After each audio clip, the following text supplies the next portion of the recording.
Arb Werwold und Mefeskadus Adawamla Amen. Besma Arb Werwold und Mefeskadus Adawamla Amen. Besma Arb Werwold and Mefeskadus Adawamla Amen. Yes, good morning, and I pray this video reaches yourselves in good health and good stead and in good spirits today. So today is the final day of Leviticus, Leviticus 27. And yeah, a bit later I will record a reflection on reading Leviticus, because got a few kind of meditations and thoughts on the experience and moving forward with these readings, so give thanks. So Leviticus 27. Yahweh spoke to Moses, saying, "Speak to the children of Israel and say to them, when a man consecrates a person to Yahweh in a vow, according to your valuation of a male from 20 years to 60 years old shall be 50 shekels of silver, according to the shekels of the sanctuary. If she is a female, then your valuation shall be 30 shekels.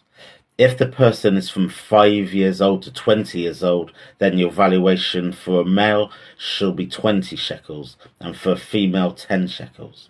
If the person is from a month old to 5 years old, then your valuation shall be for a male 5 shekels of silver, and for a female your valuation shall be 3 shekels of silver. If the person is from 60 years old upwards, and he is a male, then your valuation shall be 15 shekels, and for a female 10 shekels. But if he is poorer than your valuation, then he shall be set before the priest, and the priest shall assign a value to him. The priest shall assign a value according to his ability to pay. If it is an animal of which men offer an offering to Yahweh, all that any man gives of such to Yahweh becomes holy. He shall not alter it nor exchange it, a good for a bad, or a bad for a good. If he shall at all exchange animal for animal, then both it and that for which it is exchanged shall be holy. If it is any unclean animal of which they do not offer as an offering to Yahweh, then he shall set the animal before the priest, and the priest shall evaluate it, whether it is good or bad. As the priest evaluates it, so it shall be. But if it will indeed redeem it, then he shall add the 5th part of its valuation. When a man dedicates his house to be holy to Yahweh, then the priest shall evaluate it, whether it is good or bad. And the priest evaluates it, so it shall stand. If he who dedicates it will redeem its house, then he shall add the 5th part of the money to your valuation to it, and it shall be his. If a man dedicates to Yahweh part of the field of his possession, then your valuation shall be according to the seed for it, and the sowing of the homer and barley shall be valued at 50 shekels of silver. If he dedicates his field from the year of Jubilee, according to your valuation it shall stand. But if he dedicates his field after the Jubilee, then the priest shall reckon to him the money according to the years that remain to the year of Jubilee, and an abatement shall be made for your valuation. For he who dedicated the field shall indeed redeem it. Then he shall add a 5th part of the money of your valuation, and it shall remain his. If he will not redeem the field, if he has sold the field to another man, if he has not redeemed any more, but the field, when it goes out in the Jubilee, shall be holy to Yahweh, as a devoted field, it shall be owned by the priests. If he dedicated a field to Yahweh, which he has bought, which not of the field of his possession, then the priest shall reckon to him the worth of your valuation up to the year of Jubilee, and he shall give the valuation on that day as a holy thing. In the year of Jubilee the field shall return to him from whom it was bought, even to him to whom the possession of the lands belong. All of your valuation shall be according to the shekels of the sanctuary, 20 gerahs to the shekel. However, the firstborn among animals, which belongs to Yahweh, as a firstborn, no man may dedicate, whether an ox or a sheep, it is Yahweh's. If it is an unclean animal, then he shall buy it back according to your valuation, and shall add to it a fifth part of it. If it isn't redeemed, then it shall be sold according to your valuation.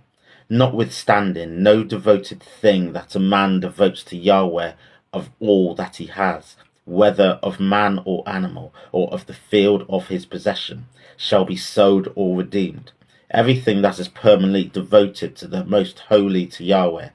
No one devoted to destruction, who shall be devoted among men, shall be ransomed. He shall surely be put to death. All of the tithe of the land, whether the seed of the land or all the fruits of the trees, is Yahweh's. It is holy. If a man redeems anything of his tithe, he shall add a fifth part of it. All the tithe of the herds of the flocks, whatever passes under the rod tent, shall be holy to Yahweh. He shall not examine whether it is good or bad, neither shall he exchange it. If he exchanges it at all, then both it and that for which it is exchanged shall be holy. It shall not be redeemed. These are the commandments which Yahweh commanded Moses for the children of Israel on Mount Sinai. For these few words I give thanks. Blessed love.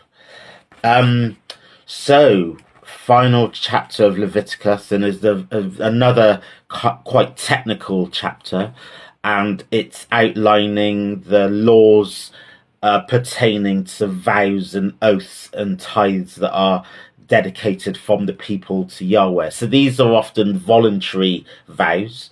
If there was a child born or celebration, some reason why a person wanted to offer an offering to God, that these are voluntary offerings, and these are the laws pertaining, and very particularly these are about vows. So when someone says, oh, if you make my mother better, then God, I will keep praising you, and thank you, God, I will give you anything if you make my mum better and stop being ill. It's those types of promises that you're offering to God.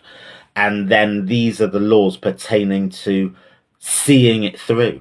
Because often, at times of turmoil, even atheists will pray to God, say, God, please, I will pray, I will become a Christian, whatever it is, at times of extreme challenge.